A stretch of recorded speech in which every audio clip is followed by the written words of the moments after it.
ఈరోజు top 5 headlines March 22, 2026. 1. పశ్చిమాసియా సంక్షోభం, మోదీ కీలక వ్యాఖ్యలు. హోర్ముజ్ జలసంధి మూసివేత ముప్పు నేపథ్యంలో ప్రధాని మోదీ ఇరాన్ అధ్యక్షుడితో ఫోన్లో మాట్లాడారు. అంతర్జాతీయ నౌకాయానానికి విఘాతం కలగకుండా చూడాలని, సరఫరా గొలుసును కాపాడాలని ఆయన విజ్ఞప్తి చేశారు. 2. విమాన ప్రయాణ ధరలపై పరిమితుల తొలగింపు. దేశీయ విమాన ప్రయాణ ఛార్జీలపై ఉన్న గరిష్ట పరిమితులను కేంద్ర పౌర విమానయాన మంత్రిత్వ శాఖ ఎత్తివేసింది. రేపటి నుండి విమానయాన సంస్థలు డిమాండ్ను బట్టి స్వయంగా ధరలను నిర్ణయించుకోవచ్చు. 3. గ్యాస్ సిలిండర్ల సరఫరా పెంపు. ఇంధన కొరతను అధిగమించేందుకు కేంద్రం కీలక నిర్ణయం తీసుకుంది.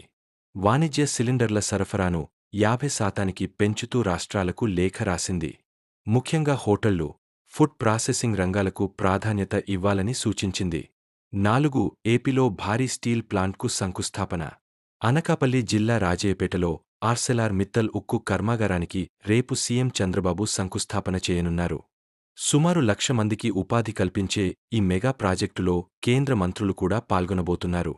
5. ఎకానమీ. రూపాయి పతనం, పెట్రోల్ సెగ. అంతర్జాతీయ పరిణామాల వల్ల రూపాయి విలువ 93.71కి పడిపోయింది.